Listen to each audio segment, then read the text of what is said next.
Hello everyone and welcome to today's episode of the Osasu Show. As of January 1st, 2016, the United Nations established its global goals for sustainable development, which is targeted to be achieved by 2030. On this episode of the Osasu Show, we'll be speaking to the Global Director for the Sustainable Development Goals Action Campaign, Mr. Mitchell Toomey, as well as celebrating World Environment Day, which held on the 5th of June 2017. Don't go anywhere and we'll be right back on the Osasu Show.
World Environment Day was established at the United Nations General Assembly in 1972.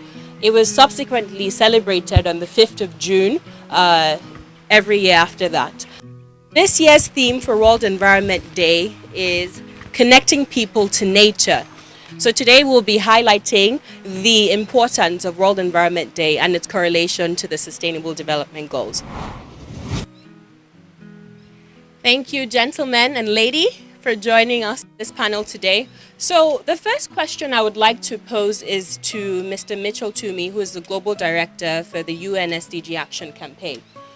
What is the significance of World Environment Day? Shall I use the microphone? Yes. Thank you, and it's an honor to be here, and thank you very much for this, this wonderful invitation. World Environment Day is, as you said, something that was started in 1972, so it's been more than 40 years. And one of the most important aspects of it is that it is a global moment. The environment is not different in different areas of the world, although we take part in it momentarily as it passes us by. But the environment is global. The environment, if we make mistakes in some area of the world that cause pollution, that affects us all. And so I think that the idea of having a singular day around the world where everyone reflects on what the impact of the environment is and what their impact on the environment is critical. And it's time for us to at least have one day a year where we reflect and we look to the nature around us to reset our expectations about what we should be doing in the world. Thank you. Reverend Father Judge, we see several development challenges in Nigeria. We have a huge infrastructural deficit. We see pollution, even from the use of women using firewood to cook. We've seen a whole global campaign, trying to force Nigerian women to either switch to LPG or different methods to protect our environment. How do you link our current environment with some of the development challenges that Nigeria is facing, and what solutions would you prefer? Thank you. We do have enormous challenges in Nigeria. The poor that are unfortunately the most affected are the least capable of taking the required action. If we tell women in Nigeria, for example, not to cook with firewood, now are we able to supply them natural gas? Are we able to supply them electricity to cook with? So what do we do about poor countries?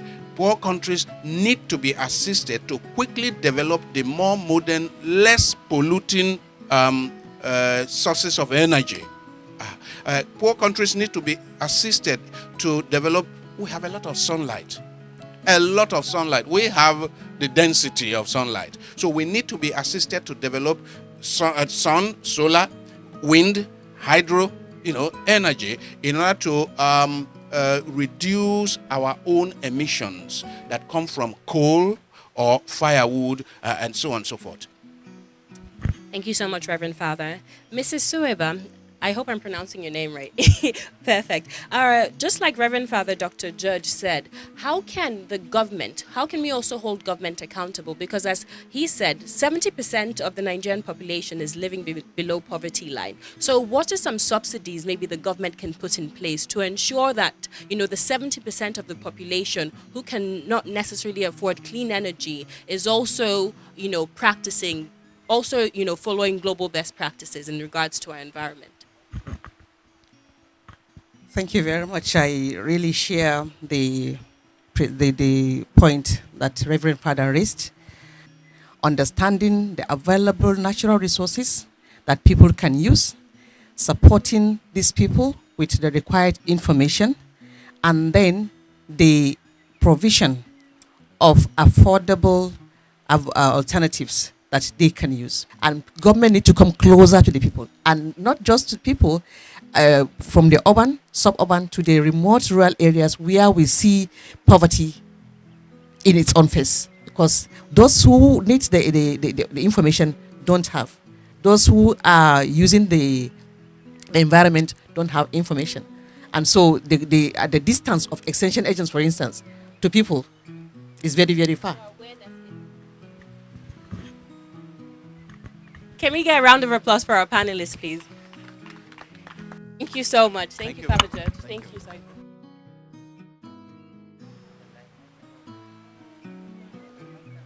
Now, this is a true definition of gender equality. I like the fact that we have 2 women and 2 men on this panel to give us diverse opinions.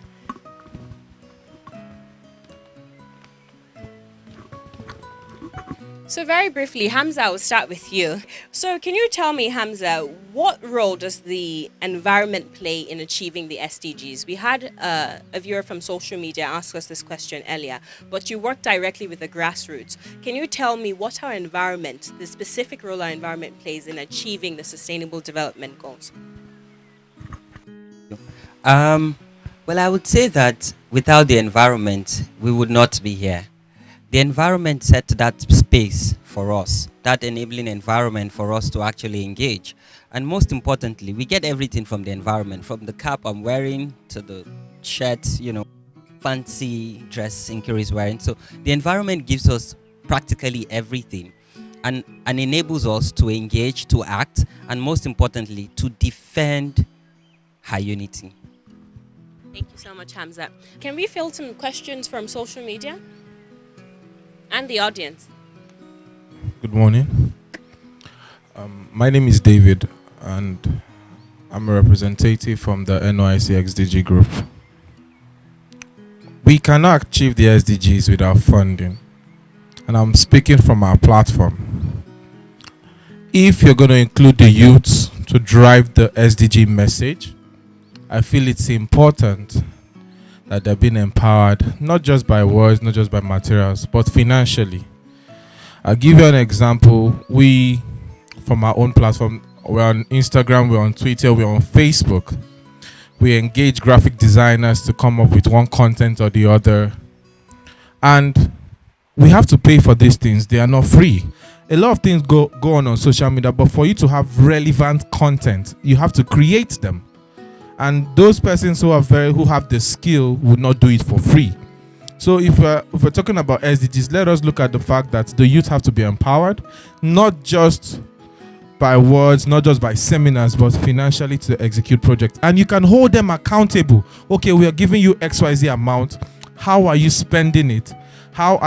We need a report that lets us understand that, okay, this money was utilized effectively. So I'm not just saying give them money, also hold them accountable. There should be reports, possibly bi-monthly reports or monthly report, or after 3 months, you must drop a report to let us know that you are not just receiving money without accounting for them, but showing that work is actually being done. Thank you very much. My colleague from the NYSC, I quite agree with you that one of the challenges young people are facing is funding. I'm a young person. I run a youth organization. But one feedback I would give is that the world has turned from depending on grants to focusing on social entrepreneurship. So your team may need to work together and come up with a social enterprise that you can get value for what you provide. Thank you very much. In summary, I would say that the SDGs are action-packed. Zero hunger, reduce inequality, sustainable development, sustainable cities, and it ends with partnership. In all, we are all going to work together. The women in the farms, the youth that have joined us, and our men. We all have to work to keep our cities going, sustainable. Giving life to ecosystem is what we give that we get. So I summarize that is action. Let's take action from here and to the interlands. Thank you very much. Round of applause again for our panelists. Thank you so much for your time. So with me to my left is the Global Director for the United Nations Action Campaign for the Sustainable Development Goals. And I'll just like a quick wrap up with you. We've discussed earlier on the significance of World Environment Day. So given the challenges that our panelists have elaborated on throughout the entire event, can you tell me again, so just reiterate the global best practices Nigeria can embody and implement to achieve these SDGs goals and better protect our environment? Thank you. Well, I was really moved by some of the things that I just heard, and I think that I would frame my points around the messages that came from today's event. Youth action, the energy of young people, is the sustainable resource that will drive the Sustainable Development Goals. It's the demand of young people to have everything that they deserve. All these goals represent the universal rights of a human being in this planet. Go and take a move, make a move, do something, step up and be noticed. Show that you are not going to stand for anything but the success of these goals. Show it to your communities, show it to the companies that you interact with, and show it to your government officials. We're working, for example, with the International Junior Chamber of Commerce, which represents firms around the world, to create a global youth empowerment fund. And that's a very same kind of fund that you would need here in order to kickstart these types of activities. So what we need to do is we can't do this all from the non-governmental sector. We do need the government to see that you deserve the best. You deserve to have the best lives of any human on the planet, and it's up to your government to satisfy you, the people of Nigeria, to bring that to fore. Going to New York and reporting what they're doing is one thing, but reporting to their people, the conscience of the country, is what will really make a difference. Thank you very much. Round of applause for Mitchell. Again, I want to thank everyone for coming out. For those live streaming, thank you for tuning in. My name is Osasu Igbenedion. I am the host of the Osasu Show, and you can catch that program every Fridays at 9 a.m. on AIT. Thank you very much. I want to welcome you all on behalf of the Joint Committee of the Sustainable Development Goals to this parliamentary briefing on addressing inequalities in Nigeria. Finally, I want to send our appreciation to our organizers of this briefing, the United Nations SDG Action Campaign, Civil Society Legislative Advocacy, and the Osasu Show. Ladies and gentlemen, we eagerly look forward to receiving your briefings and hope that together we all can forge a common force to fight this development scourge and make Nigeria the leader and pride of all nations, and a country where no girl, woman, boy, or man is left behind. On behalf of this joint committee, I welcome you all. Thank you, and God bless. Distinguished senators and honorable members of the Joint Committee on the SDGs, representative of the Senior Special Assistant of the President on the SDGs, government representatives, civil society organizations, media, and other stakeholders, ladies and gentlemen. On behalf of the United Nations SDG Action Campaign, I want to express our gratitude to the chairman of the two committees on the SDGs, members of the Joint Committee, and indeed the National Assembly of the Federal Republic of Nigeria for organizing this parliamentary briefing in partnership with the campaign and other partners. Thank you, my senators and honorable members of the National Assembly, for this singular honor and privilege to address you on issues around inequality, in specific citizens with disabilities in Nigeria. The key issues around inequality among people with disabilities in Nigeria stems from our inaccessible environment. Social infrastructures in this country are not accessible. A research conducted by our organization shows that more than 99.5% of public infrastructures in this country, including the National Assembly, is not accessible to people with disabilities. And we are talking about people with disabilities. We're not just talking about those who are on the street begging. We're also talking about members of the public, including parliamentarians, who are not immune from acquiring disability. Therefore, if we must address issues around inequality, we should take appropriate steps to ensure that our social infrastructures are designed in such a way that people with disabilities will access them. Also, we are asking you to strengthen your oversight function around disability issues. We see parliamentarians playing lip service around disability issues during campaign. They buy wheelchairs, they buy clutches, they buy all manner of gift items to people with disabilities in order to curry favor from their families. You are under obligation to begin to respond to disability issue. As I said earlier, none of us is immune. Thank you so much. Okay. I just want to make reference to the last speaker. Please, this is your bill that you make reference to. I think it has been passed in the House and the Senate. If you can be of help to us, you can put forward the content of the bill to us. The SDG committee, we are promising you will take up from where it stops. We will go ahead and we will do the best. Yes, exactly. Rural education in Nigeria is in a state of emergency. There is need for a rapid appraisal and a policy that takes care of the plight of rural teachers, because as the situation is in Nigeria now, the rural child has no future when it comes to education. Teachers are not trained, they are not qualified. When you go there, the issue of infrastructure is not there. People are withdrawing their children, especially the girls. There is need to take rapid appraisal, the situation of rural education and the quality of teachers in rural areas, because they are not just there. You find a situation where 300 children are taking care of only one religious teacher and one other teacher, and there's no education there.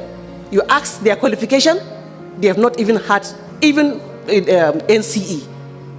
I am a grade 2 teacher by training.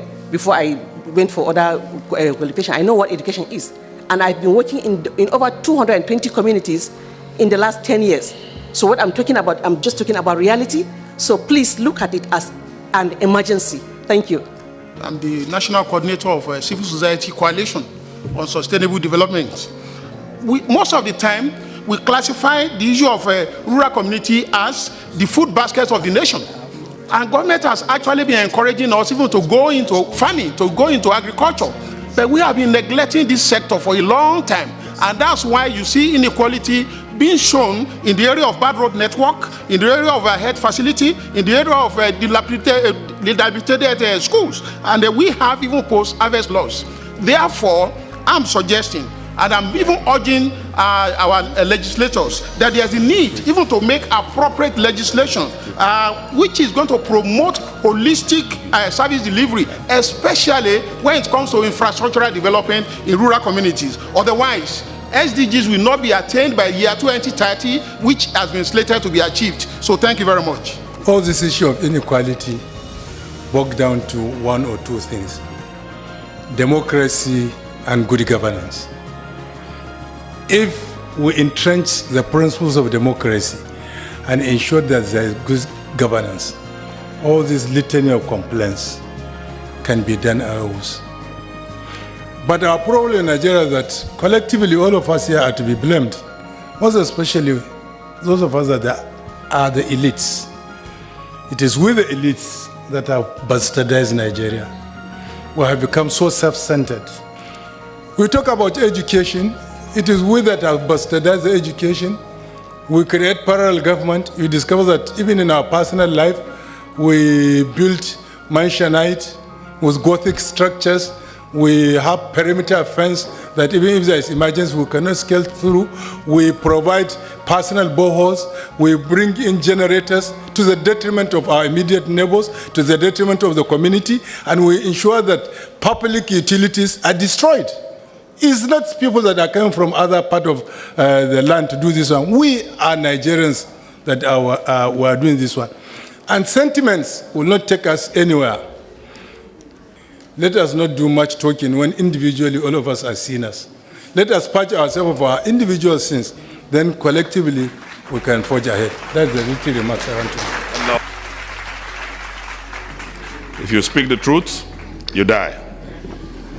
You lie, you die. So it's always better to speak the truth and die. It is true that we subordinate women to their male counterpart in this country. We must, as a matter of urgency, seriously work on that. Nigerians have become too ethnic conscious to the extent that even the hospital form you are filling, when you want to get a hospital card, you are filling a form. There's a column for state, there's a column for local government, column for tribe, as if this will have any effect on your recovery. So we have become too ethnic conscious as a people, and this have a very negative concomitant effect when we find ourselves in positions of authority. I had a bill when I was in the House of Representatives that the way to correct this inequality is simple. That from the President of the Federal Republic of Nigeria to a councillor on the streets, the sons and daughters of these great people must all attend public schools. When the son of a president and the son of a shoe shiner are classmates, the president will make sure that that schooling environment is decent enough. So if we don't correct these inequalities, then we'll be deceiving ourselves. Finally, I also want to say that if we must move forward as a people, the impoverished, the poor, the have-nots must begin to speak, because in an unjust society, silence is a crime. You cannot be suffering and smiling. Nigerians are too gullible. We take everything our government, our leaders give to us, and we keep quiet and we say, God day. God day cannot take us out of the situation we are. Nigerians must start speaking. You must start holding your leaders accountable, including myself, and that is the way forward for this country, and that will bring about correction of them. Thank you very much.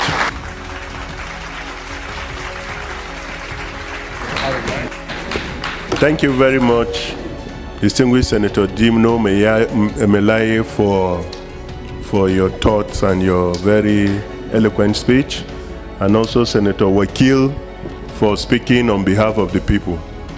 I don't know if there's any further comment. My dear Chairman, Senate Committee on SDGs, and the participants, we so much appreciate your presence here, and we acknowledge all your submissions that you've submitted. We will work on them and we will diligently deliver. We are promising that all your submissions we will consider them accordingly, and we so much appreciate. And in particular, I want to extend my appreciation to Global Director UN SDGs Action Campaign for his personal commitment to this relationship, and we are promising that we will maintain the tempo and we'll work hard enough to at least achieve the 17 goals in Nigeria. Well, so much appreciate for your participation. You are welcome. Thank you so much, please. Thank you. Thank you. Yeah. That's it for today's program. This episode of the Osasu Show was brought to you by the United Nations Sustainable Development Goals Action Campaign.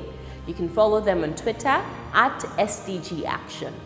You can also follow us on social media at the Osasu Show, at TOS TV Network, at Osasu Igbonajon, on Instagram, Facebook, and Twitter. To read news on sustainable development and current affairs across Africa, visit our website, www.tostvnetwork.com. You can read my personal opinion articles at osasuigbinadian.com. Also follow me on social media at osasuigbinadian on Instagram, Facebook, and Twitter. I'll see you same time, same place next week. And until then, take very good care of yourself. God bless you.